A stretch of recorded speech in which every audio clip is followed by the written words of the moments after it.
हुकूमत और रियासत इंतहा पसंदी से लड़ने के लिए मुकम्मल तौर पर तैयार नहीं। TLP के केस में रियासत को पीछे हटना पड़ा। फवाद चौधरी का तकरीब से खिताब, कहा आज हमें शिद्दत पसंदी का सामना है। मुल्क में इंतहा पसंदी की वजह मदारिस नहीं, स्कूलों और कॉलेजेस में इंतहा पसंदी की तरबियत दी जा रही है। मसला इस्लामी तालीमात का नहीं, तशरीह करने वालों का है।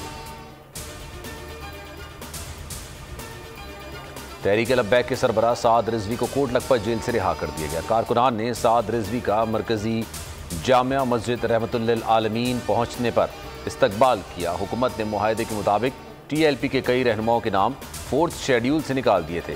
तहरीक लब्बैक के सरबराह को 11 अप्रैल को लाहौर से गिरफ्तार किया गया था।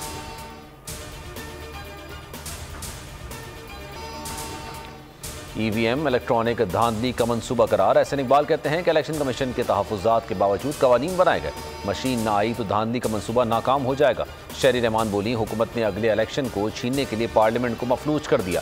धांधली के मंसूबे को चैलेंज करेंगे।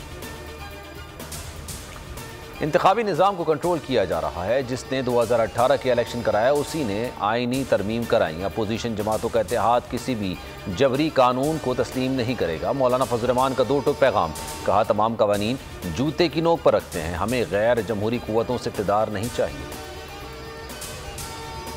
इलेक्ट्रॉनिक वोटिंग मशीन के इस्तेमाल में चैलेंजेस दरपेश हैं। आइंदा इंतखाबात में इस्तेमाल हो गए नहीं, कुछ नहीं कह सकते। सेक्रेटरी इलेक्शन कमीशन ने साफ बता दिया, कहा EVM के इस्तेमाल से पहले 14 मराहिल से गुजरना होगा। एक पोलिंग स्टेशन पर कितनी मशीनें होंगी फिगर आउट करना भी बाकी है। मजीद 3 से 4 पायलट प्रोजेक्ट करना पड़ेंगे। वज़ीर आज़म इमरान खान से DG-ISI की अलविदाई मुलाकात। लेफ्टिनेंट जनरल फैज़ हमीद की मुल्क के लिए खिदमात को सराहा। DG-ISI वज़ीर ख़ारजा से भी मिले। फैज़ हमीद कल DG-ISI के ओहदे से सुबुकदोश हो जाएंगे। नाजिम जोकियो कत्ल केस में नया मोड़। मुल्जिम जाम अब्दुल करीम बेकसूर करार।